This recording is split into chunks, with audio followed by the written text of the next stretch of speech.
Hello friends, இன்றைக்கி நம்ம வந்து பாவக்காய் குழம்பு தான் எப்படி பண்ணுறதுன்னு பார்க்கலாம். ஃபஸ்ட்டு எண்ணெய் ஊற்றிக்கோங்க. அடுப்பை பற்ற வச்சுட்டு எண்ணெய் ஊற்றிக்கோங்க. ஒரு 4 ஸ்பூன் ஊற்றிக்கோங்க.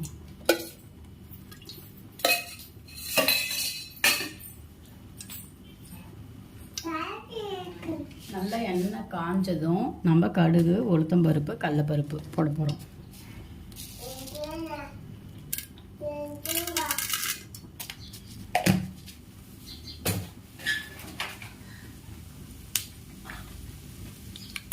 கடுகுலாம் பொரிஞ்சதுக்கப்புறம் நம்ம கருவேப்பிலை போட்டுக்கலாம்.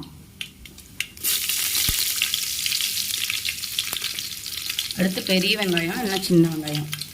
சின்ன வெங்காயம் போட்டால் டேஸ்ட்டாக இருக்கும்.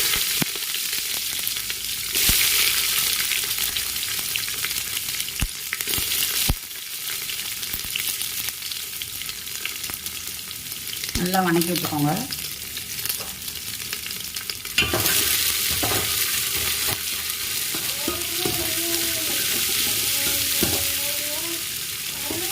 என்னப்பா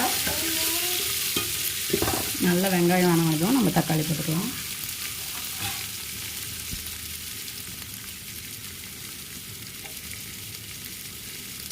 நல்லா வெங்காயம் வணங்கிடுச்சு. நம்ம தக்காளி போட்டுக்கலாம். ஒரு தக்காளி, நல்லா பெரிய தக்காளியாக ஒன்று போட்டுக்கலாம்.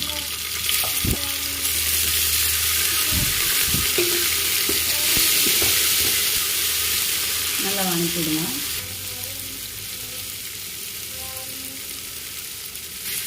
தக்காளி நல்லா வணங்கினதும் நம்ம பாவக்காய் போட்டுக்கலாம். நம்ம அரிஞ்சு வச்சுருக்கோம் பாவக்காய், அது போட்டுக்கலாம்.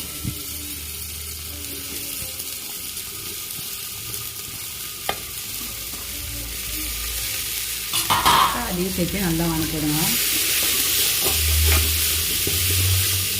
நல்லா பாவக்காய் வணங்கட்டும். அதுக்கப்புறம் நம்ம கடலை தேங்காய் ஊற்றலாம். லோ ஃப்ளேமில் வச்சுக்கோங்க, கொஞ்சம் மீடியம் ஃப்ளேமில். கொஞ்சமாக தண்ணி ஊற்றி நல்லா கொதிக்க விடுங்க.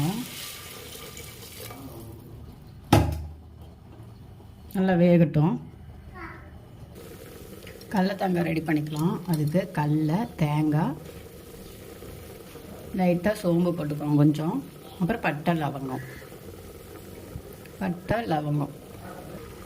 நாங்கள் இப்போ கடலை தேங்காய் பேஸ்ட் ஊற்றிக்கலாம்.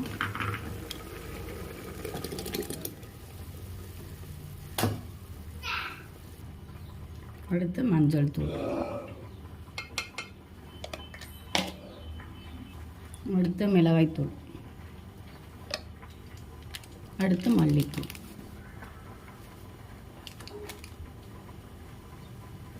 நல்லா கிண்டி விட்டுட்டு நல்லா கொதிக்க விடுங்க. அந்த பச்சை வாசம், மிளகா வாசம், மல்லி வாசம் எல்லாம் போகிற வரைக்கும் நல்லா கொதிக்க விடுங்க.